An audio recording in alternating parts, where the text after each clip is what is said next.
Good day, thinkers, thought leaders, progressives, and dreamers.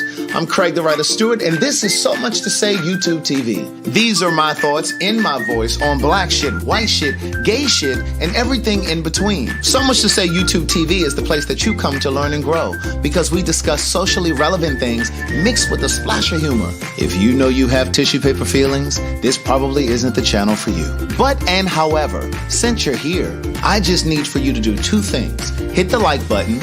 Make sure you hit the subscribe button and turn on that little bell so that you get the notification every single time that I go live or upload something new. I'll see you soon. Bye. Hey, girl. Hey.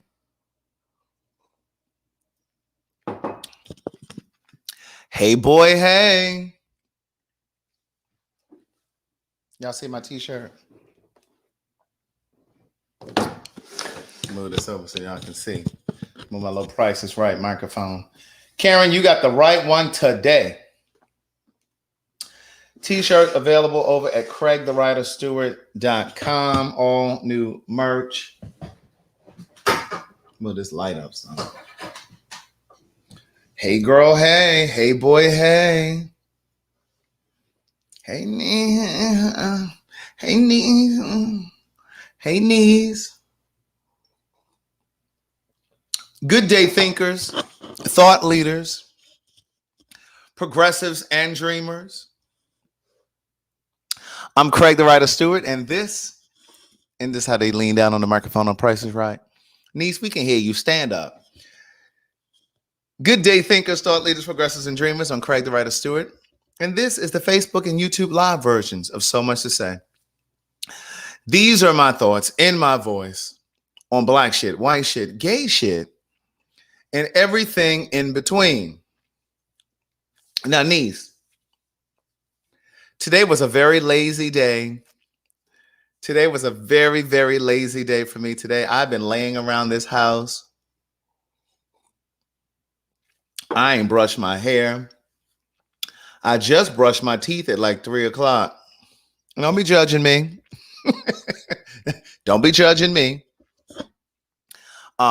I just brushed my teeth about 3 something. You know how you just be laying around, you just be eating and stuff. You know, you ain't around nobody except your man or your woman. You know. And I mean, I had brushed my teeth the night before. So, I mean, it wasn't completely rancid. Amen. It wasn't completely rancid. So, you know, I brushed my teeth the night before, but I was around here eating breakfast and stuff. Carlton had done some, I had ordered some pancake and waffle mix. Vegan pancake and waffle mix through Amazon Fresh.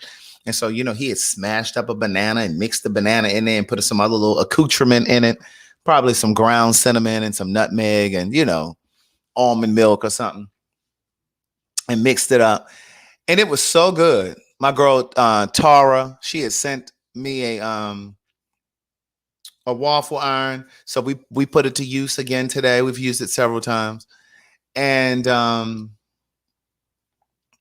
he sliced up a little avocado on the side, and I had done some red potatoes and onions yesterday. So we had a little bit of that left over.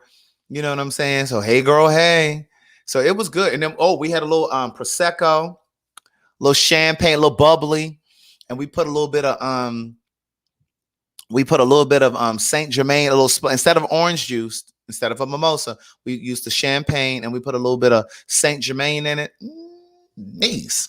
You couldn't tell us we weren't out on the island somewhere. Hear me? You hear what I'm saying? So that was what I did today. I'm walking around in my Golden Girls pajama pants. I took a shower about an hour ago. But, you know, it was given one of those days that I just wanted to lay around. You know what I'm saying? You know, you just want to lay around. Carlton is working on a wedding that's happening in 2 weeks. So he's up there working on the proposal and, you know, the cost for every little thing, every flower, every tablecloth, every napkin. So anyway, he's been working. I've been laying around. And I was like, well, let me get on over here and do my little review of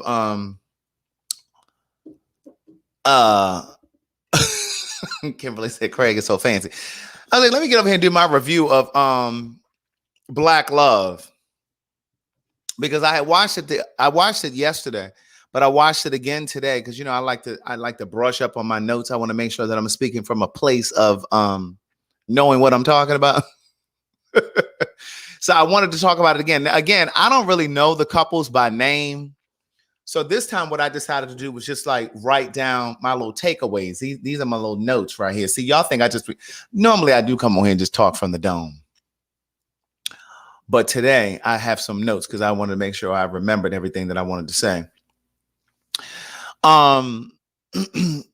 Jessica said, I don't like this mic, Craig. Well, niece, go right on over to Amazon.com and purchase me a USB microphone. Purchase a USB microphone so I can plug it over here into this computer and then just send it to the P.O. box. Send it to the P.O. box address. Did you need me to put that down there or one of the moderators can drop it down there? Pamela said, Craig, I sent money for 4 of the wait, what? Oh, I sent the money order for the 3 books from Long Beach, California, Saturday. Thank you, Pamela. I will keep an eye out for it. Thank you very much. Okay, so this episode of Black Love, I really enjoyed it. I will say this. I didn't get a lot from Lettucey and her husband this time. Like, I wanted to see more of them. They kept teasing us like they were gonna be on there for the entire episode, but they weren't really, right? So I did want to see more of them because I don't really feel like I've gotten to know them as a couple yet. Am I the only one that feels like that? Where are my people that are watching Black Love? Where are my people that's watching Black Love? And if you're not watching it, you need to probably start watching it. You need some good TV show in your life. Get some good TV programming. Stop watching all that that murder mystery stuff you're watching. Watch something that's going to lift your spirit. Amen. So I don't really feel like I know them well, right? I want to know a bit more about them, Janelle. Of course, we know who Lettucey is, but I want to know more about their love story. So, what we learned yesterday or Friday was that she had fibroids. And, I didn't know that they have to sometimes go through your neck. I guess they had to put her to sleep or something. I don't know why. But remember, she said, don't let them cut too close to my throat. She didn't want them to cut by her throat because, of course, she's a singer. So we did learn that. But here's what I really took away from the episode. So, and this is in no particular order. This is just the way I wrote it. So I guess this is what mattered to me most. When the husband who plays football, he's a Muslim. I don't know his name. He got the pretty wife, and she just said the other day that she said she's half Mexican. Whoever they are, I can't remember their names. When I tell you, when he talked about no, it wasn't them. It wasn't them. I'm sorry. You know who it was? It was the couple. Yeah, not the one that got the Christmas tree. Not them. I'm sorry. It was the couple, and I really don't know their names. But the wife, she got this little short hair on the side. She got these hard pin curls, and she said she has Crohn's disease. She was diagnosed with Crohn's disease. That couple.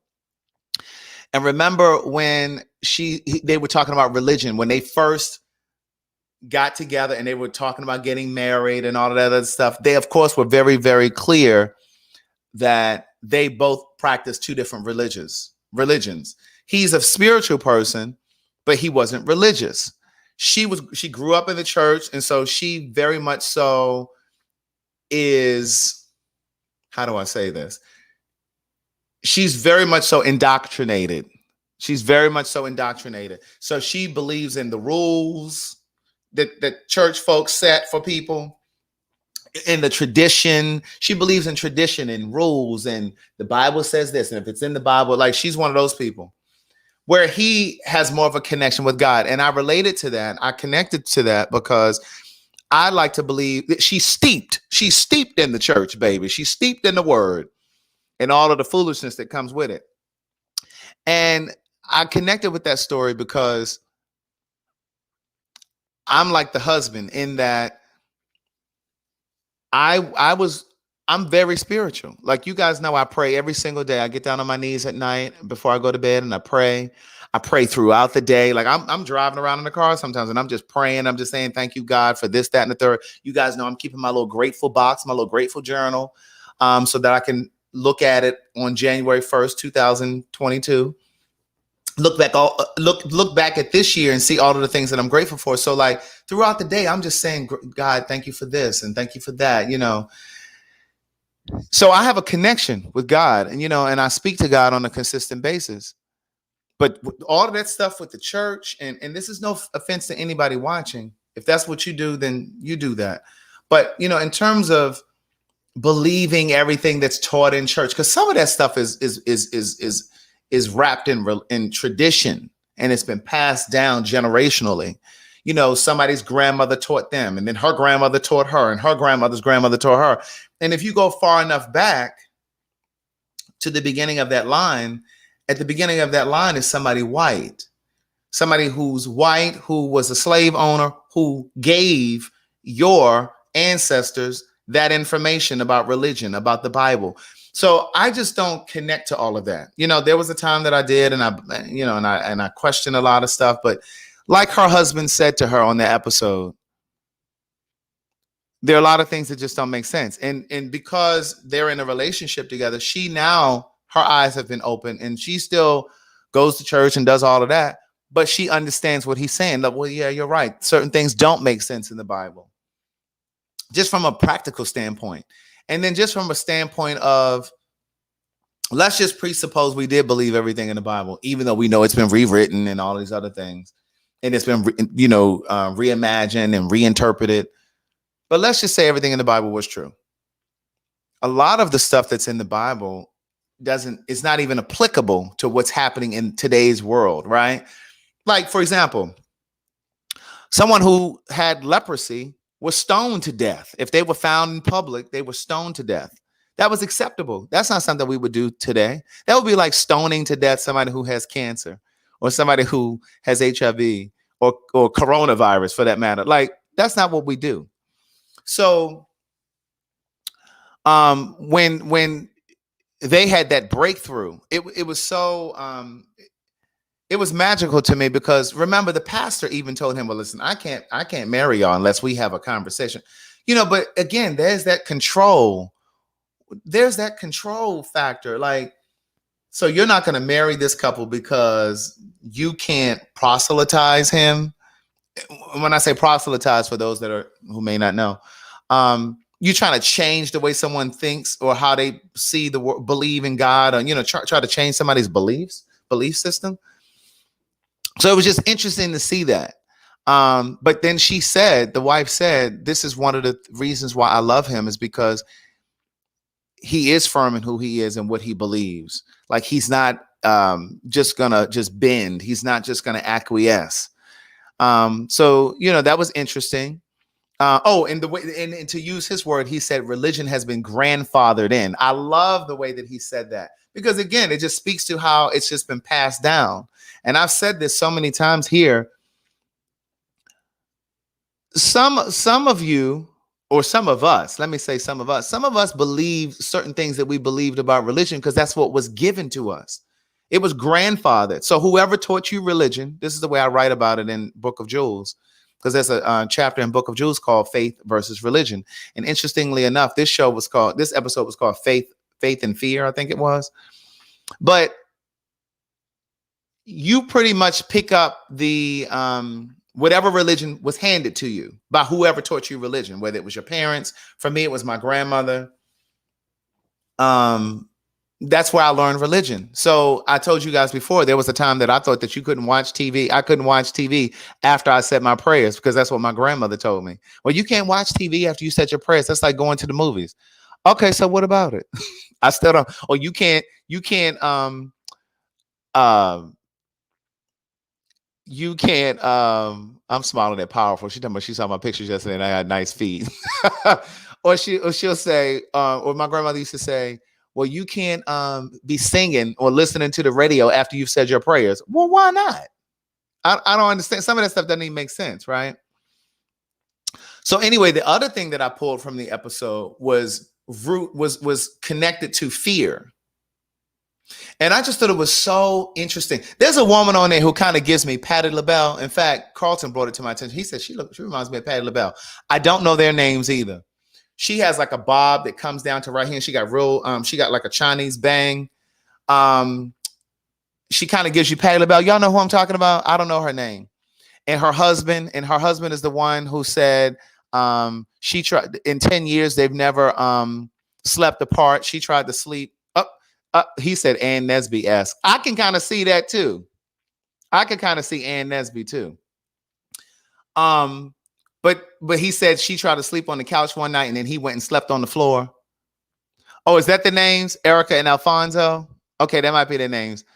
But yeah, so I just thought it was so interesting. This whole thing about fear came to mind when I was watching their story, because we talk about this a lot here, and I wrote about it in Book of Jewels. We all come to every experience with the total sum of ourselves, right? So all of your life experiences show up with you the first day that you start a brand new job, the first day that you go into a brand new relationship. Like, you bring the sum total of yourself. So every life experience you had, you bring that with you.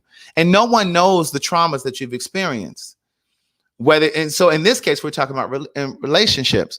And so one of the things that they uncovered was he had abandonment issues. And she had this whole thing of not being controlled and no man telling her what to do and this, that, and the third. And so when they had an argument, she left. And he felt this feeling of abandonment. And it was just so interesting. And he said, and I had an epiphany, and I write about it in Book of Jewels, ironically. But I had an epiphany when I was watching this episode, because he said he realized that he had some insecurities. And I'll be the first to tell you, I believe we all have insecurities. I don't care how amazing you are, how intelligent you are, how good looking you think you are.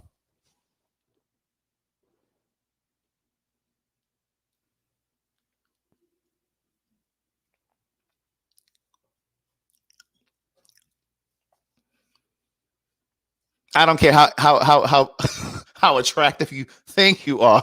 We all have insecurities, right? Now, here's what I realized while I was watching it. Well, not realized, because I realized it when I wrote Book of Jewels, because it's in there somewhere.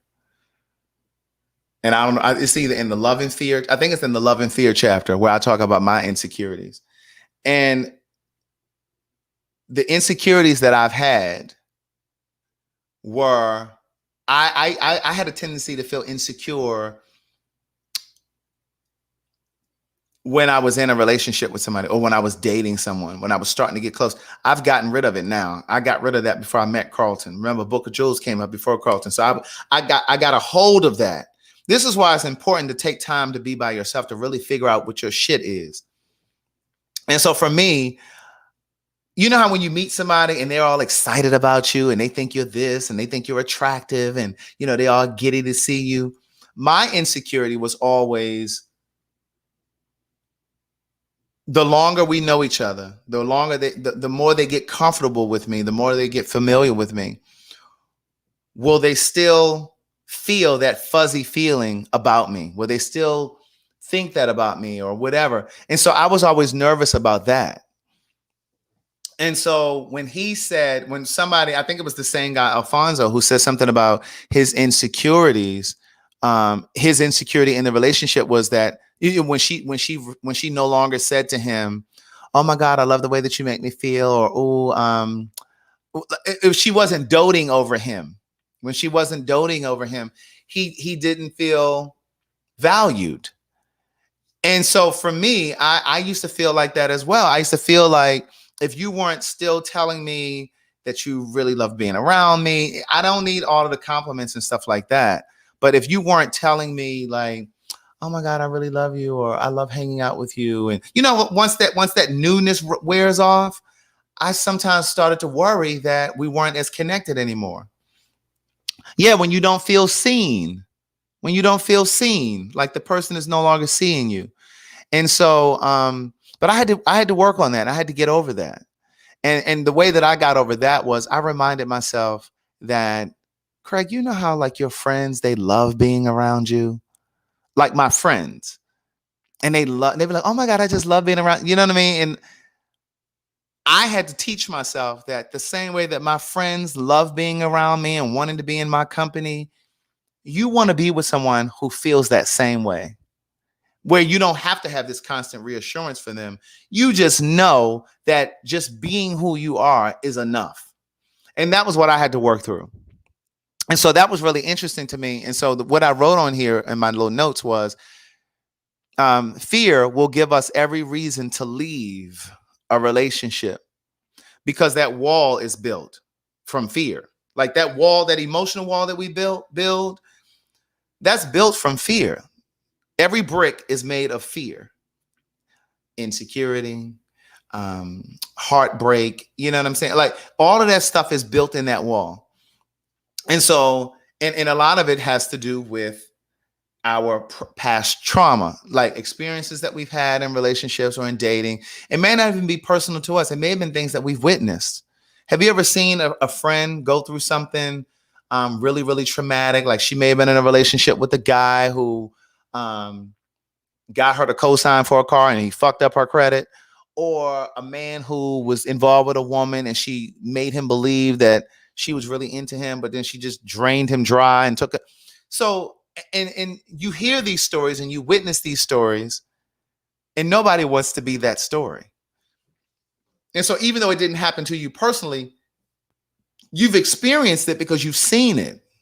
And so it's just like, oh, I don't want to be like that. And so you go into your relationship or your dating experience feeling guarded, and you're not really going into it fully because you're so worried about, you know, if you're going to be the next person. Oh my God, I don't want to be the next person that they be talking about.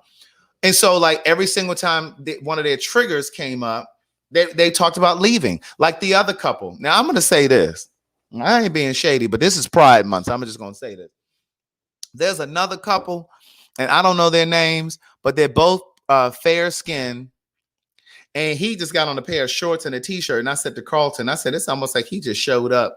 I'd have been like, is that what you're going to wear on TV? They both got freckles. I don't know their names. She has like a pink shawl or scarf or something wrapped around her, and she's kind of like laying on him. He looked like he might be part of the community.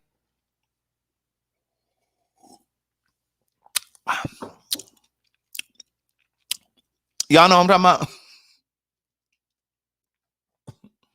I don't know their names. Y'all know what I'm He looked like he'd be part of the community. And she told the story about how some woman was texting him inappropriately. Yes. Yes. The girl from high school who was texting him inappropriately. And when she said she thought about leaving him, she thought about divorce. But the way that she described how she felt, it was so visual. And she really, really explained it well. Remember when she said, even though they hadn't had any physical connection, she said the feeling that she got was the same. She talked about how it just felt like an emotional connection. And I'll be the first one to tell you, I think sometimes an emotional affair is even more detrimental or even more damaging to a relationship than just a fuck, than just somebody going out and cheating. Now, you all know that I don't know if I'm made of that kind of stuff, that if somebody cheat on me, that I can move past it. But what I'm here to tell you is sometimes when somebody has an affair, a physical affair, sometimes it really is just about that moment. And it was just like a moment of weakness. I don't mean like an affair where they dating and fucking for months and years at a time. They sneaking in hotels and you are none the wiser. I don't mean like that. I mean like a one-time kind of wham bam kind of thing. Again, I'm not saying that there's an excuse for it because I don't know if I can deal with that. I'm telling you now. But when you are tied into somebody emotionally, there's an emotional connection. I hit myself in the eye. There's an emotional connection. They have your heart, and you're sharing things with them that you may not have even shown or shared with your partner. Like you're having an emotional tie. That's different. It's harder to sometimes walk away from that. And so I understood what she was saying, but I also felt like she was overreacting, especially in a marriage. Now I could see if they were dating. I could see if they were dating. But girl, y'all done paid all this money for this wedding. Y'all done walked down the aisle. And you talking about because some girl texted him that you about to get a divorce. So girl, what you gonna say? Well, I got a divorce because somebody texted him. No, that ain't why you getting no divorce. Now, I'm not saying be no fool, but what I'm saying is that's something that you definitely work through. You talk about. But I just, again, it goes back to that thing that I just said a moment ago about fear. I think sometimes we allow our fears to scare us enough to run. I believe some of you watching right now, you probably had an amazing relationship at some point and you fucked it up. Just to say it plainly, you fucked it up because you got scared. Because there's a moment where you have to move beyond that emotional wall, right? Once you move past that emotional wall, you got to get beyond that point. Somebody said, what if the text was explicit? Well, she didn't say he texted her. They said she texted him.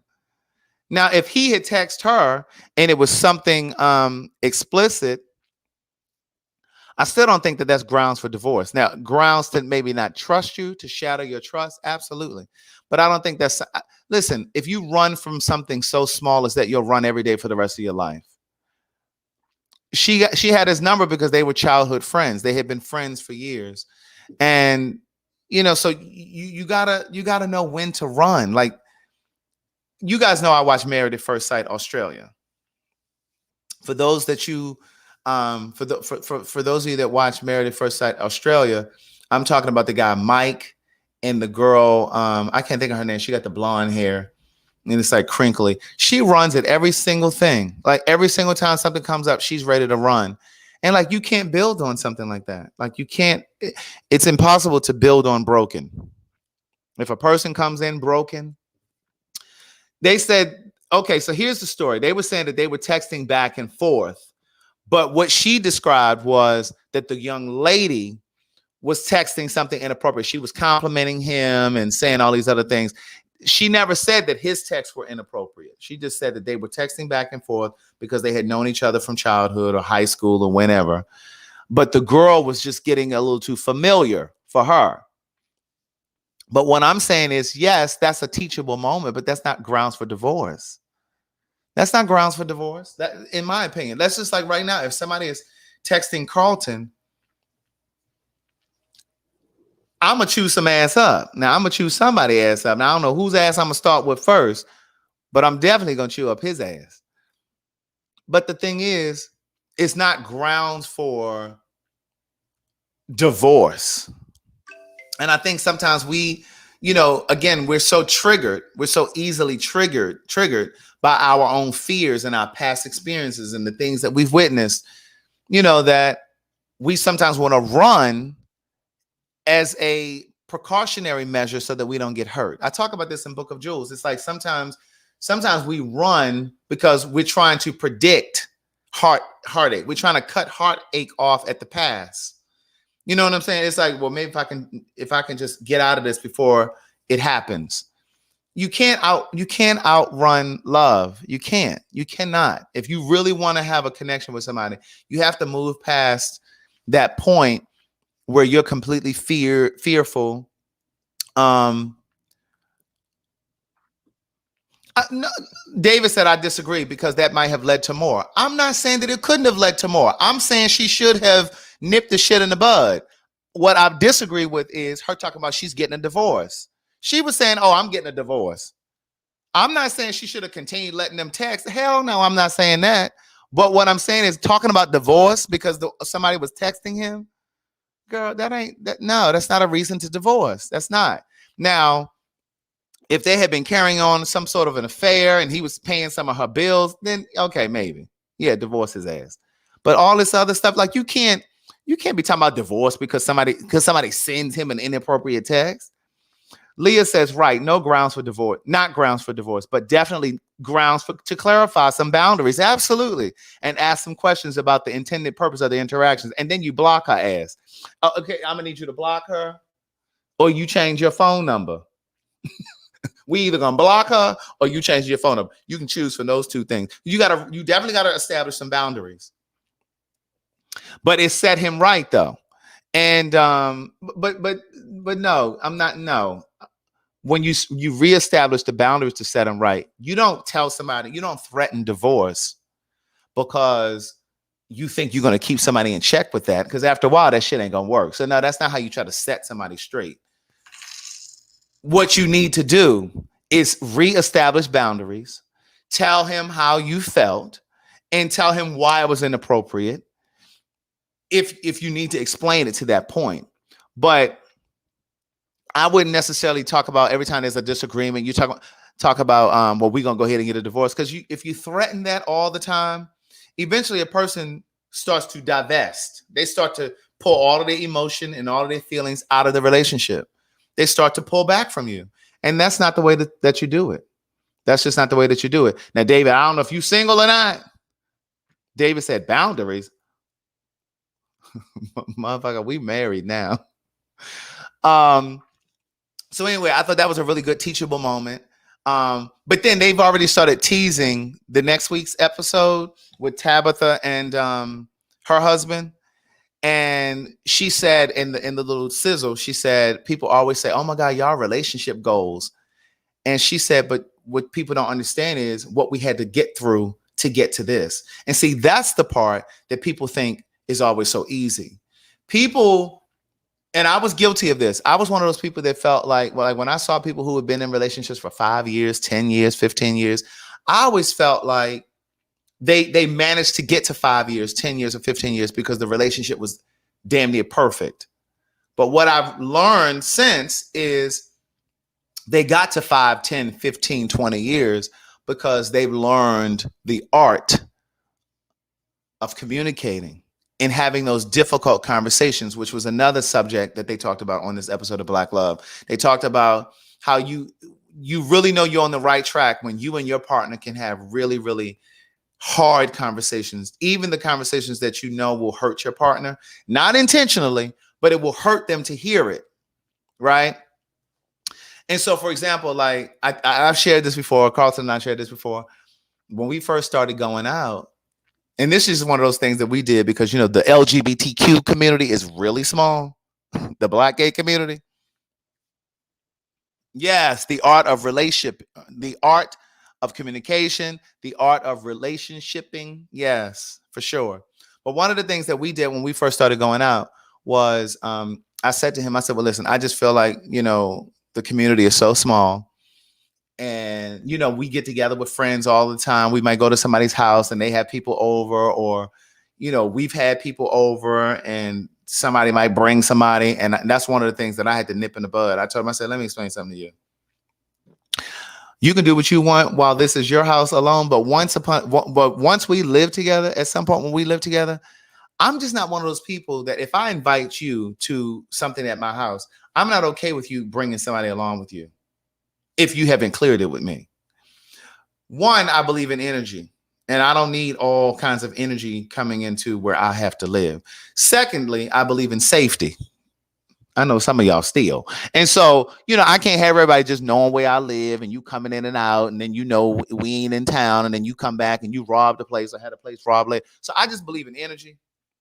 But then the last thing is, I don't need you showing up with somebody that I didn't know you were bringing. And then come to find out I didn't have a pass with him or Carlton didn't have a pass with him. Right.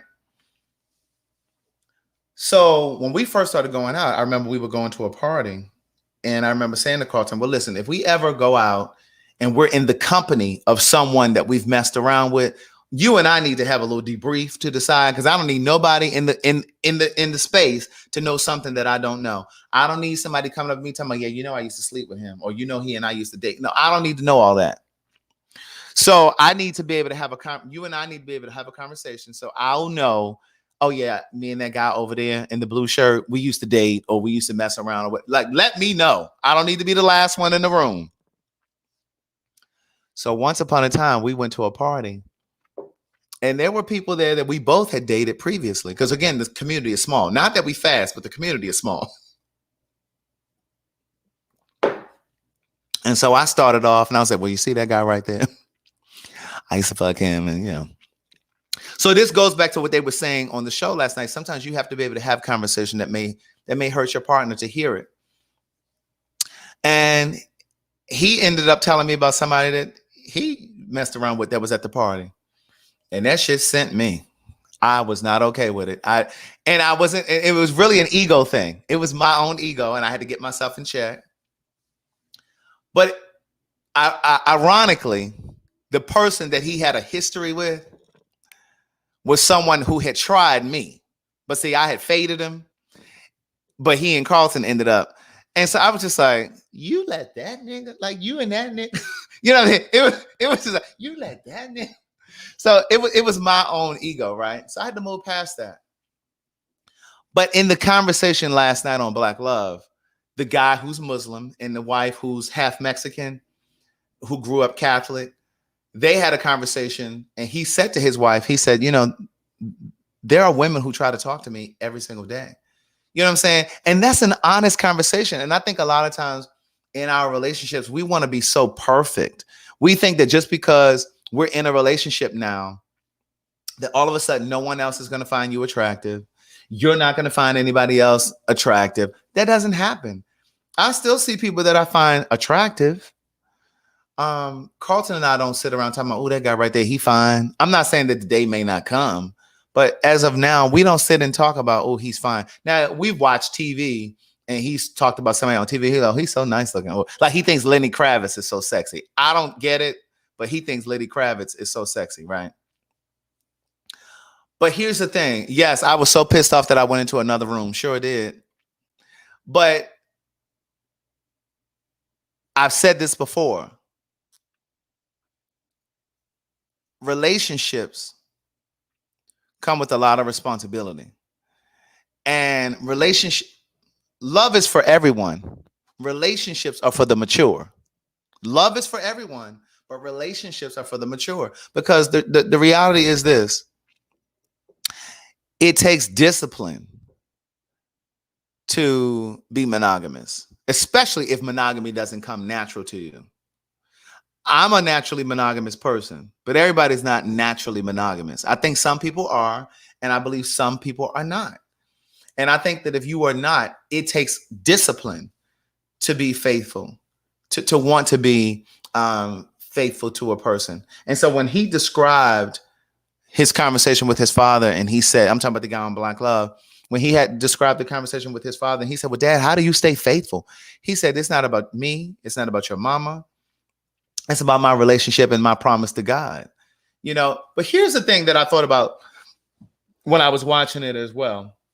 I think a lot of times, especially for guys, when guys get into a relationship with a guy or a girl, and they know that they're with the one, you know what I'm saying? Like when you get with a person and you know they're the one, but you're not quite ready to settle down with them yet because you know that that's going to be a long relationship for you.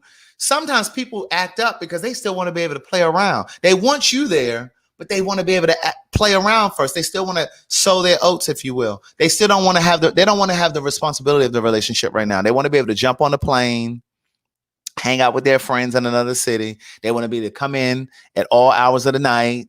They want to be able to do all of that, but they got you right. It's almost like you met at the wrong time in life. It's almost like, damn, if I had just met him 5 years from now, then that would have given me time to play around and do what I wanted to do. And that was kind of what I got from Tank.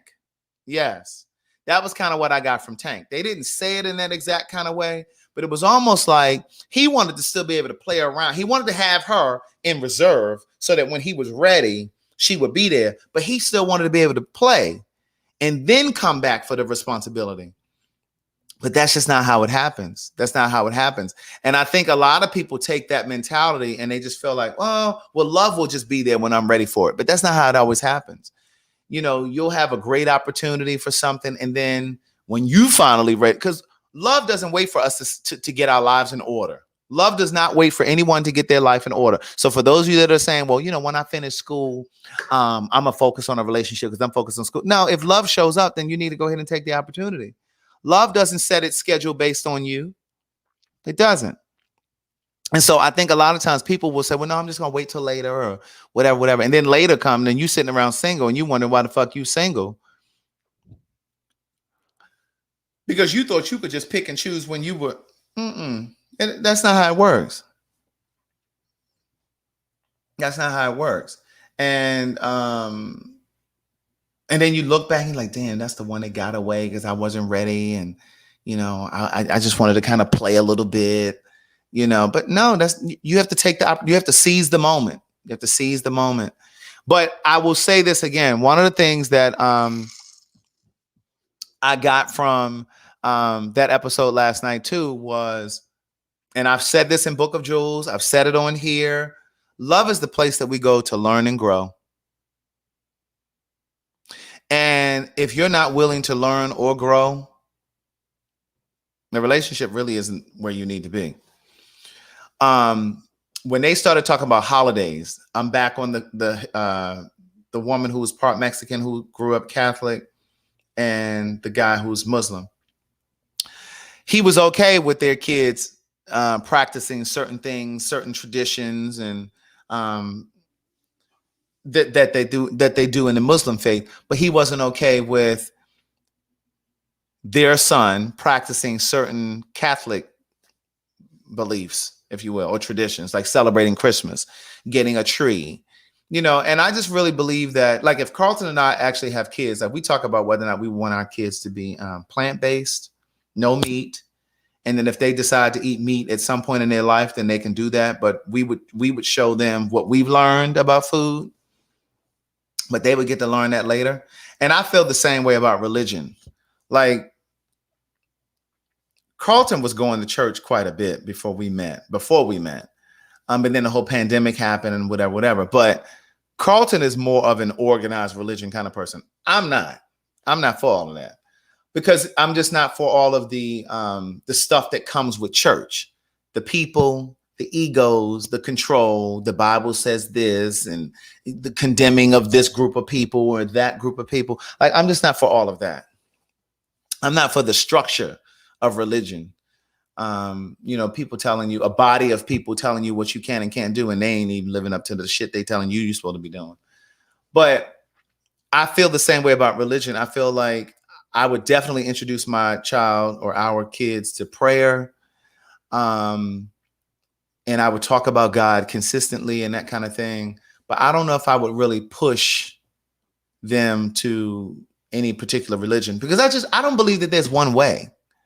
You understand what I'm saying? I just feel, what's important to me is that my kids know that there is a life force out there, something bigger than us, some spiritual force that's out there that created all of this. And I don't think that it has to be Christian. I mean, it may be Buddhist. It may be Hindu. You understand what I'm saying? It may be Muslim. I don't know. All I know is it's something out there. And I just would want my children to find that for themselves instead of us grandfathering them in to what we believe. Because, and I say this in Book of Jewels, because more than likely, whatever religion you subscribe to, it's because that's what was given to you. In very few instances, people grow up and they completely change faith. So usually you just go along with what your parents gave you. It's the same thing with eating plant-based. A lot of you be like, oh my God, I can't imagine not having wings, or can't imagine not having this, that, and the third. But if you were raised that way and that was all you knew, you wouldn't know any different. You wouldn't be craving chicken wings. You understand what I'm saying? That doesn't mean you wouldn't try it later down the line. But I would want my kids to, I would introduce them to spirituality and all of that kind of stuff. But I would want them to, if they're going to practice a specific religion, I would want them to choose that. And that's just the way I see that. But so that was what I took away from this last episode of Black Love. I thought it was really interesting. I just think that it's such a great show. I really do think it's so well done. I also watched the after show. I need to watch the after show for this last episode because I haven't watched it and I just thought about it. But it's a really good show. If you haven't watched it, take a look at it. Give it a chance if you haven't looked at it at all. I really do think that it will change your perspective on love if you don't believe in love or relationships. it definitely gives you an opportunity to see yourself. Yes, I did watch This Is Us. Niece, I'm going to do the restaurant reviews this week. Niece, that This Is Us, let me explain something to y'all. That last episode, the after show for Black Love is on. It's only on YouTube. It happens on the Black Love YouTube channel. This last episode of This Is Us, I text my friend. Somebody said there's a Black Love app available as well. I text my friend Ryan. I was like, they better motherfucking write, and I even tweeted about it. Listen, when I say they write their asses off, and if you haven't seen This Is Us yet, I'm sorry, but I'm about to talk about this for a quick second. When I tell you, when Toby was at the impasse, when he was like, well, listen, my new job is going to take me out of town for 3 days out of the week. And then she said she didn't want to leave her job. And they sat down and said, okay, well, we're going to make this work. And then in the next scene, they show her getting married to the teacher who would not accept her resignation. She's getting married. So that leads me to believe that at some point they grew apart. The distance with him working someplace else and her being, I'm just curious to see how they're going to build us up to that. I'm just curious to see how they're going to take us up to. Listen, when I say, and then also Kevin and old girl didn't get married. They did not get married. They were just in the marriage. I mean, they were just in the wedding, right? They were just in Kate's wedding. And I was just like, oh my God. But then even when Mandy Moore, the mother, was like, I want you to build that house. Remember, they showed the house, last season? They showed the house last season. And remember, there was an old person laying in the bed that they were taking care of. So obviously that's the mother that was in the bed. But now they're about to build this house. We're going to see how that house comes together. When I say they be motherfucking writing, Tyler Perry, who? Talk about a twist. They be writing their asses off. See, it's a team of writers, niece. They get into a room and they discuss things. Tyler over there writing it all by himself. But at any rate, This Is Us is my show. Yes, I did watch High on the Hog. I watched one episode. We started going into the second episode, but then I got sleepy. But yeah, I did watch High on the Hog. It is very interesting. It's very informative. What's really interesting about it is I said I was going to tell you about my edges. I was trying to work out something with my doctor, but at any rate, I did watch High on the Hog. What was interesting to me about it was they talked about how most food originated in West Africa. Most black food, most black cuisine that's been brought to the United States originated in West Africa. Countries like Benin, Senegal, places like that. It was so interesting to watch. I learned something about jollof rice. You know, my trainer, he's African. He's from Senegal. He's Senegalese. And he always talks about Rita is such a hater. Girl, put them cigarettes down. Do that. And so that part, Tanaka. But anyway, he always talks about jollof rice. And what I didn't know was that jollof rice, according to the docuseries, is that it's broken twice. That is, I was like, oh wow, that's really interesting. And just like okra comes from there. It was just really interesting. And then they showed the definition. They showed the difference between a sweet potato and a yam. A sweet potato and a yam. Like, it was just interesting to watch. And then that little I think they were in Benin. They were in that little country, and they were in that little water city where they was moving around in boats the whole time. Yeah, I thought it was interesting to watch. I think I'm gonna pick back up. I mean, I need to start on episode 2. We haven't started on that, but it was really good. It was really good. Let me say thank you. A couple people sent a cash up over here. Oh, maybe it was 3 people. Hold on. 3 people sent the cash app. Hey, girl, hey. It's 300 of y'all watching, but 3 people sent a cash app. Thank you, Yolanda. Indigo, Blue True, and then Temujin. Am I saying it right? Mr. Scott. I don't ever know if I'm saying your name right. Oh, they bringing High on the Hog to the U.S. for the next few episodes. Okay. High on the Hog is on Netflix. Yeah, that's all I got through Zion. Just the first episode. That's it. That's all I got. Write it down, the phonetics down here for me, please. I know you did it before, but can you do it again? Can you write down how you say it phonetically?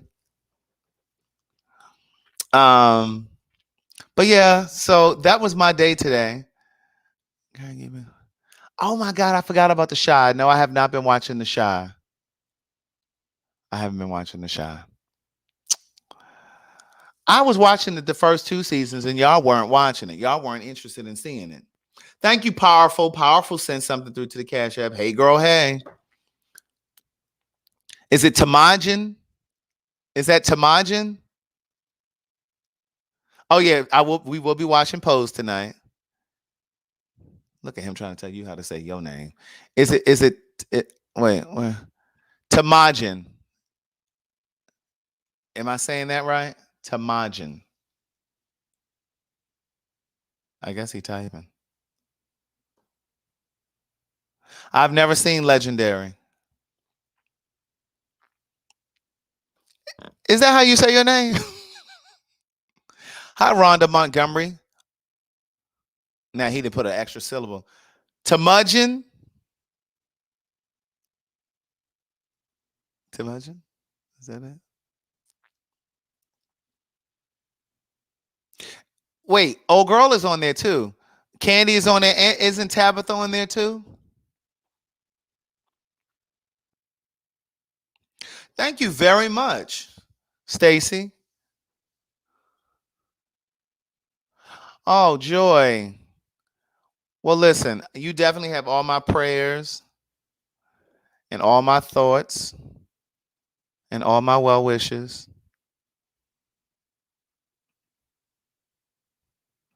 He said, just call me Tim. Okay, Tim. Okay, Tim. I'll call you Tim. Thank you, Tim, for the Cash App. Thank you very much.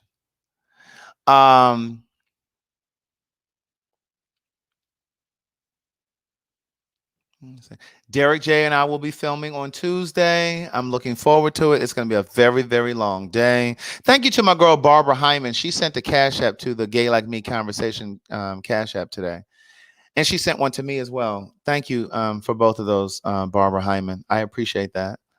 Hey, Joy Jackson. Let me give Joy some sugar. Come here, Joy. They soft. Okay, Tabitha was on episode 1. Oh, she was on 1 episode, not episode 1 episode. Listen, that bike ride wore us out yesterday. Listen, I couldn't do nothing. I was in bed. I think I was in bed at 9 o'clock.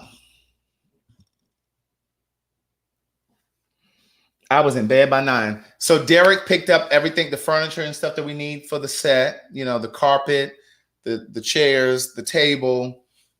We're gonna pick up flowers on. I don't know if I don't know if he's gonna get the flowers tomorrow. Excuse me. But we're filming at 8 a.m. Well, not filming, but we're going to be there at 8 a.m. for makeup and get in our wardrobe and stuff.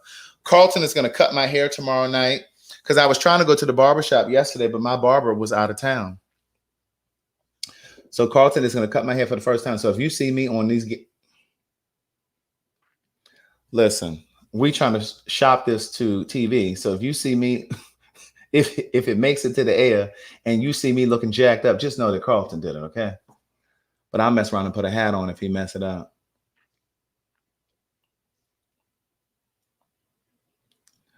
Oh, y'all over here talking about Legendary. See, I've never seen it.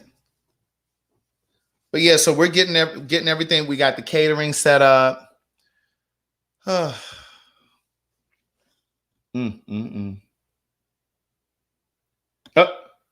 He said it's gonna take 2 hours. Look at Rita talking about there go your edges. Nuh-uh, niece. No, it ain't. I don't think he gonna mess it up either. Les Worthington.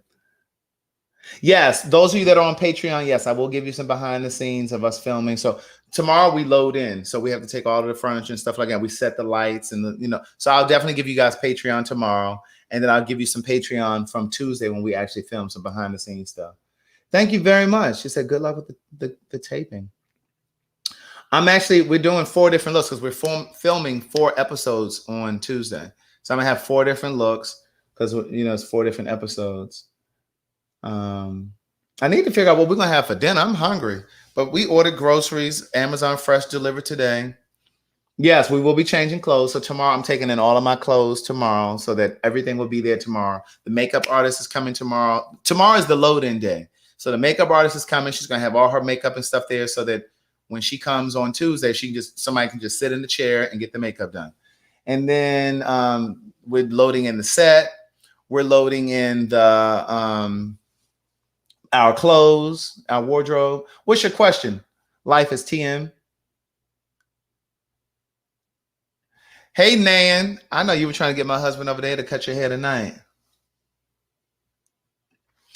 Not only is it love and trust to allow your partner to cut your hair, but I believe it's very intimate too. It's very intimate. It's very intimate.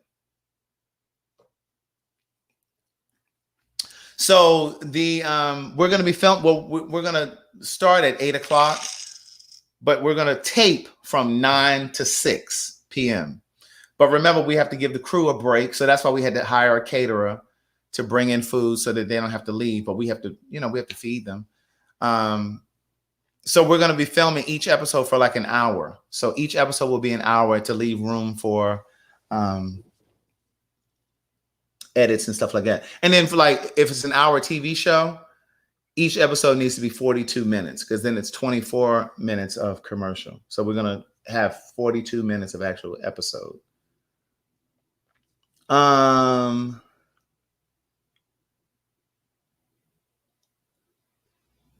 my God. No, it is not going to be one of those nasty farm shows. Look, he said to me the other day when we were in the shower. Yes, we shower together. It's rare that we don't. But he said to me the other day, he was washing his hair. And he was like, I'm going to start having you wash my hair. I don't mind that. That's intimacy, y'all. That's intimacy. Good night, David.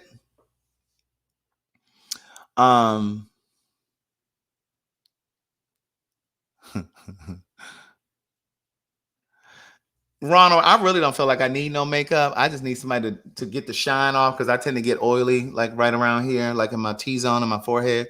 So I really don't need no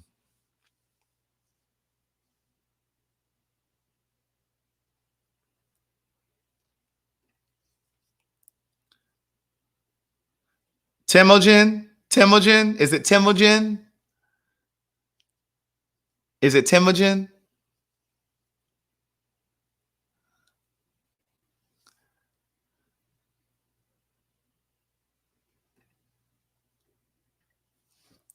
Thank you, Avonda. And see on the T.S. Madison show, I didn't even have makeup on. I didn't wear makeup. I didn't have makeup. Oliver had makeup. Madison had makeup, but I didn't have makeup. I don't think Chi had makeup either. He said that was closer. Okay, Tim. I'm just gonna call you Tim. Listen, Derek J gonna be painted for filth. Do you hear me? He gonna like a whole different person. Thank you very much. Khalid said good luck filming. Oh, thank you very much. Let me see. But yeah, I really appreciate those of you that sent something in. To support us filming and stuff on Tuesday. So we really appreciate that because we know you don't have to do that. So thank you very much. But I think I'm about to get off of here now. It's been 1 hour. Go ahead and figure out what the hell we're gonna eat. Carlton is still upstairs working on this on on this proposal for this wedding. But I guess since he made breakfast this morning, I can at least make dinner. Amen. So listen, you guys have an amazing night. Tomorrow is Monday. It's the beginning of a brand new week. Start the week off strong. Don't go in there all upset and angry.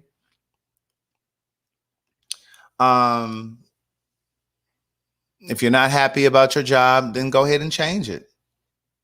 If you're already dreading tomorrow, niece,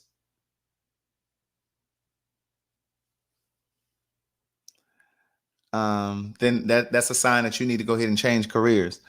I met you through watching T.S. Madison, but now I watch everything you do. Oh, thank you so much.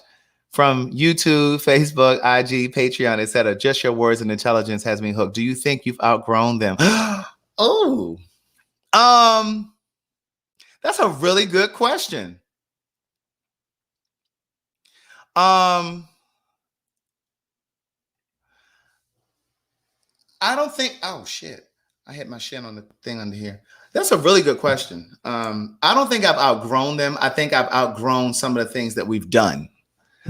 Right. So when we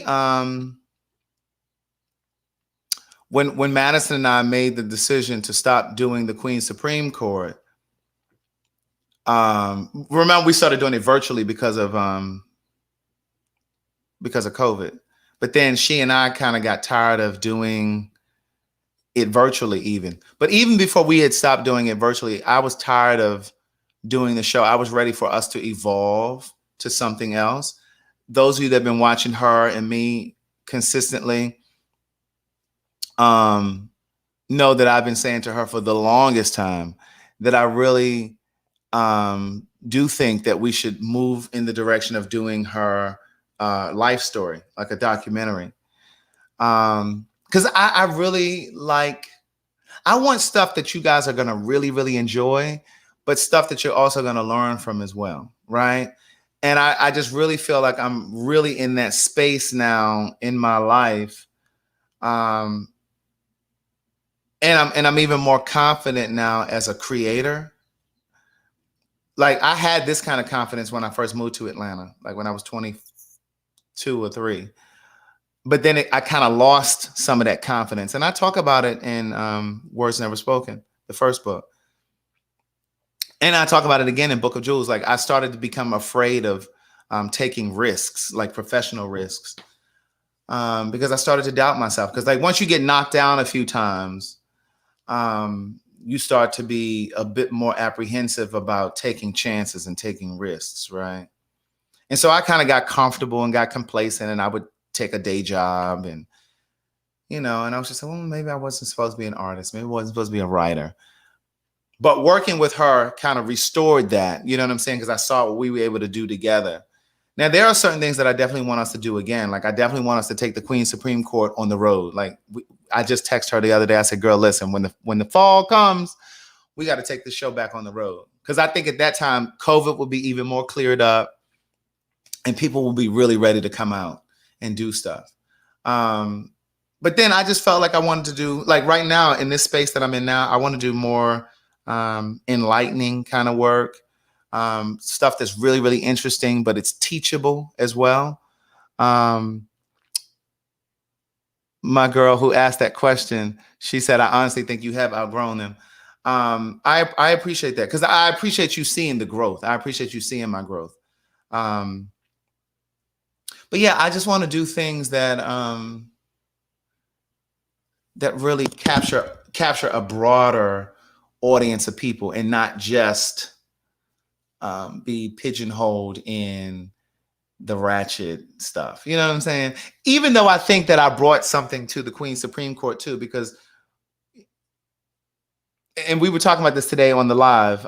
Stacy mentioned the live that I did on Instagram today with Geisha 305.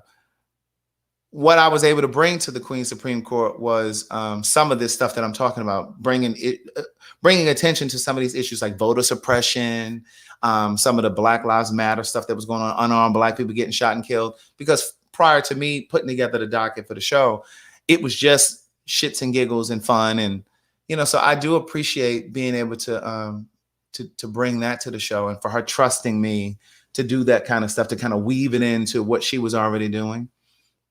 Um, so I do I do I want us to work together still. I do want that. But the thing is, what is it that we can do together that we both are going to equally enjoy? Because I really like the professional polish.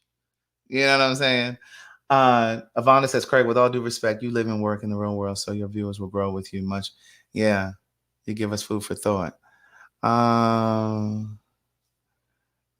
Geisha, she gonna put it on her she's gonna put it on her YouTube channel. Because I don't think you can still see it on it. Well, no, I think it's on her Instagram right now. But if it's not, she's gonna put it on her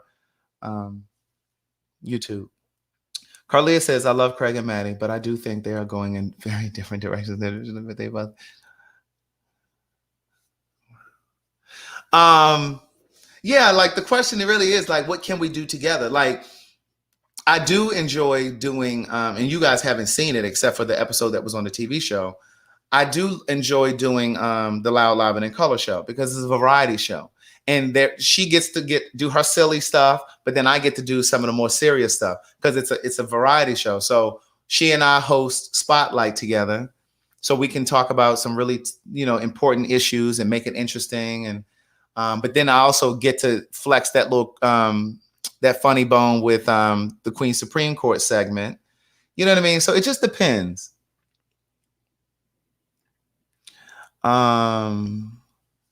You were bigger than that and have much more viewers. Thank you, Dion. You give us something to look forward to. You've gained a new friend. Well, thank you. Life is TM. You want to show all that you're capable of. Yeah. And so, like, for me, like, I love what Derek J and I are doing. Like, I really, really do. And I mean, if I had to bet everything on it, I really would bet everything on this Gay Like Me conversation. It's like, it is in my soul to get this show picked up. Like, we're filming this and we're, putting this money into filming this. We're taking a risk. Like, we don't know if somebody's going to pick it up, but we're filming it. We're paying to film it because we want to take these episodes and be able to try to sell it to a cable network or a streaming service. Because I really, truly do believe in it. It's so needed. Like, there aren't any conversations like these conversations, and the way that each of these conversations intersect at sexuality, Black culture, trans culture, trans community. Like, it's so many avenues right there. And if we just had a team of people to produce the show with us, so that we're not doing all of the work and being the talent and coming up with the time and booking the guests that come on the show, like, I think it could be phenomenal. I really do think that it could be groundbreaking.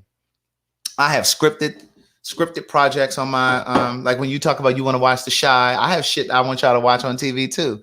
So it's like things I want to go in so many different directions, So yeah, so I just think about all that. I definitely want to bring my stage play back.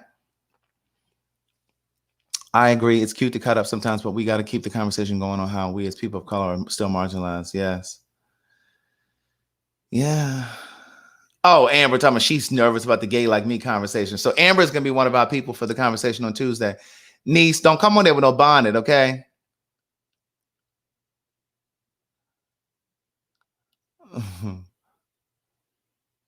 I agree with you, Avonda. Much love and respect to both. So you're online other than this one? Huh? So you're online other than this one? I don't know what you mean, Bianca. Lisa said, I love how vulnerable you are with us. Craig, you definitely bring the shade. Oh my God. Thank you, Soulflower. Craig, can you and Derek do an episode on asexuality in the gay community? Derek seems asexual to me. He may seem asexual, but thank you, Kimberly.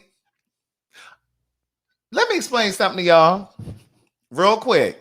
Y'all sure know how to pull me back into a conversation. I said I was getting off here 10 minutes ago. So I had told you guys about Kimberly's business called Paid for Your Say. PAID, the number 4, YOURSAY.com, paidforyoursay.com. And she teaches people like you and me how to do those market research things. Now, some of y'all thought I was playing, But some of y'all really took me at face value and you went over there to her website and you signed up. Niece, I have gotten so many emails from some of you that went over there and signed up. You done made all that money. You done made all this money. There's a Yolanda. I don't know if she in here watching right now. Yolanda says she done made so much money. I'm telling you, she teaches you how to do it. Kimberly emailed me the other day and told me that she has a promo code. I don't remember what it is though. Kim, what is it? It was something 100. She normally charges you $225 to sign up for her program. Lisa says she signed up. She usually charges $225, but she has a promo with something with Craig, and it's $100 where you sign up for $100 and she teaches you how to do it. Niece, I be trying to tell y'all.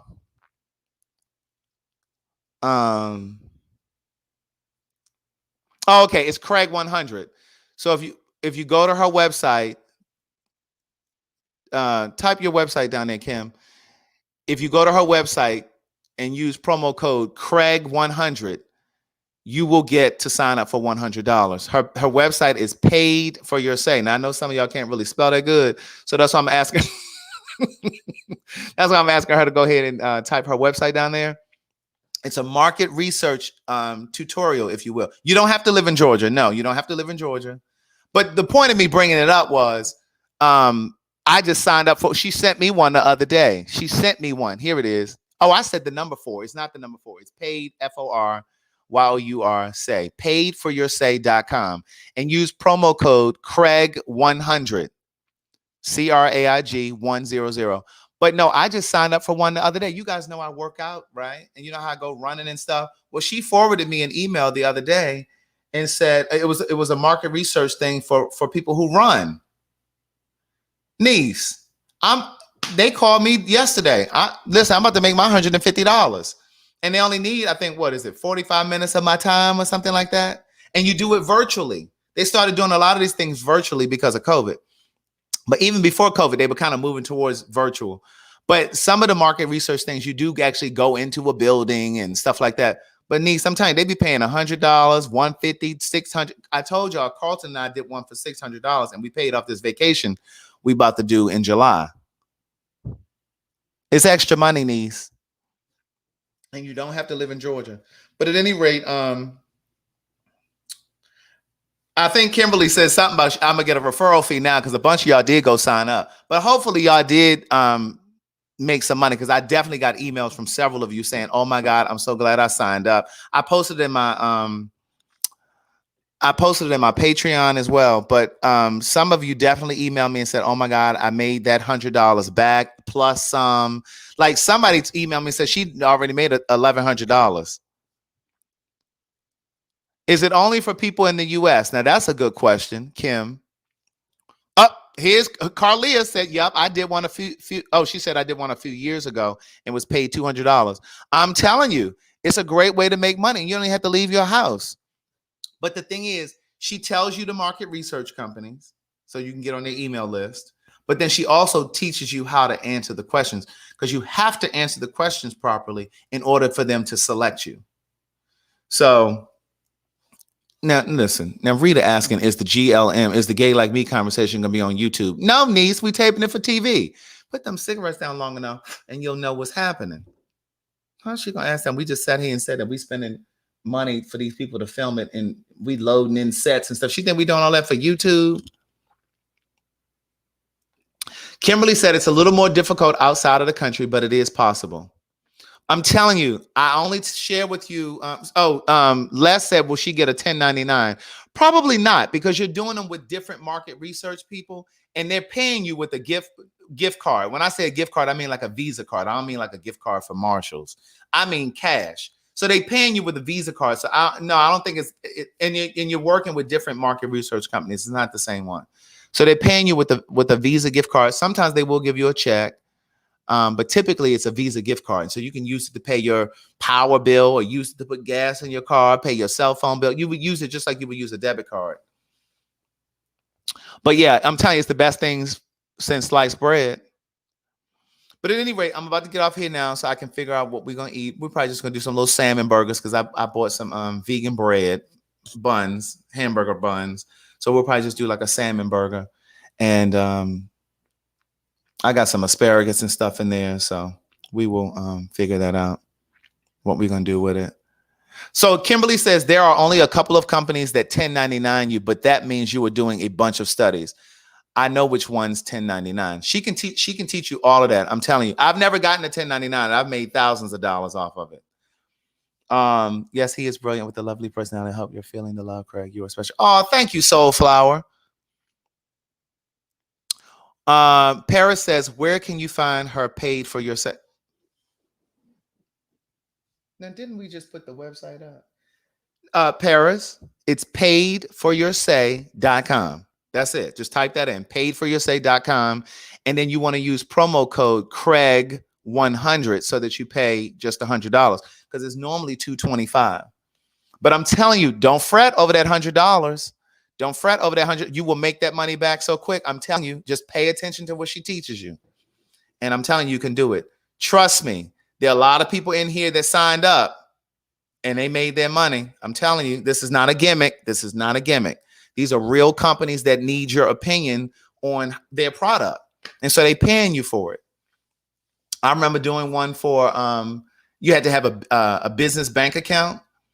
And so they were talking to small business owners. And that one paid me like $500 some. That was before COVID. And we had to go sit inside and it was me and like 6 or 7 other small business owners. But yeah, you'll make it back 1,000 times. You really will. You really will. So you're really just paying her this $100 with that promo code for her to teach you how to answer the questions. In which companies are actually looking for people. So she teaches you all of that kind of stuff. All right. But listen, you guys have an amazing night. I may not be on tomorrow because, again, we're loading in the set and all that stuff tomorrow. We got to do like a sound check, a light check, and all that kind of stuff tomorrow. Those of you that have signed up to be a part of the Gay Like Me conversation, Amber and anybody else that may be in here, you will be getting a call from the from one of the producers, somebody from the production, so that they can go over your sound check and give you a specific time for when we're going to actually have the show with you. And then Tuesday, we're filming from 9 to 6, but I have to be there at 8. So I probably will not be on live until Wednesday. But I will give you guys Patreon. So if you're on my Patreon, you'll get Patreon tomorrow and you'll get Patreon Tuesday because I'm going to give you the behind the scenes. All right. And if you don't know how to get on Patreon, well, here it is. Good day, thinkers, thought leaders, progressives, and dreamers. I'm Craig the Writer Stewart, and I'm inviting you to join my Patreon. Don't know what a Patreon is? It's my official video diary with only exclusive content that you won't see anyplace else. It's easy to join. Just visit patreon.com/Craig the Writer Stewart. Here's what you'll find on my Patreon. A day in my life, whether that's dinner with friends or a typical workday. Live Q&As with members of my Patreon about each episode of the T.S. Madison Experience and what I was really thinking. I'll even bring you on vacation with me. The video will make you think that you were right there.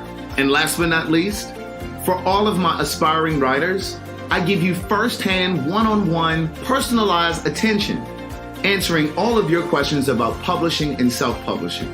So what are you waiting for? Join now. Swipe up or visit www.patreon.com/Craig the Writer Stewart. I'll see you soon. Oh, and one more thing. Don't forget to subscribe to my YouTube channel. That's youtube.com/Craig the Writer.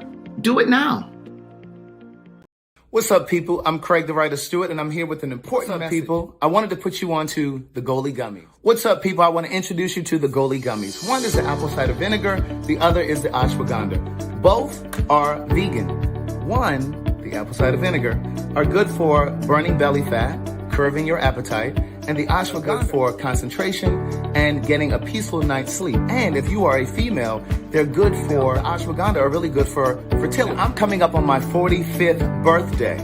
This is one of my secrets. So visit goalie.com/Craig the Writer Stewart. All right? See you soon.